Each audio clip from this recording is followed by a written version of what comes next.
काल खंय असले आमी कोणाक खबर ना. काल खंय असले आमी कोणाक खबर ना. फाल्यां खंय आसतली कोणाकूच खबर ना. आज ह्या खिणाक हांव तुमच्या मुखार उबो आसा.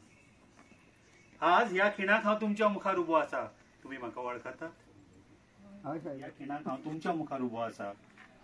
हांव तुमच्या मुखार उबो आहा, तुम्ही म्हज्या मुखार उबी आसात, बसलेली आसात. खरेंच हो खीण कायमचो उरतलो? ना. कांय खिणा भितर हांगासल्यान आमी वतली. कांय खिणा भितर हांगासल्यान वतली, कांय काळा भितर धर्तरे वयल्यान वतली. काल पयर म्हज्या खांदार हात दवरून मोठ्या मोठ्यान म्हाका व्हडल्यो व्हडल्यो गजाली सांगणारो, शापतां सांगणारो आज म्हज्या वांगडा ना. कालूच ताका हांव मसंडेन जुळोवन आयलो. काल, आज आनी फाल्यां कदाचित ताची साडी भरपाक वचचें पडटलें. हाचो अर्थ कितें? कितें तरी कळटा?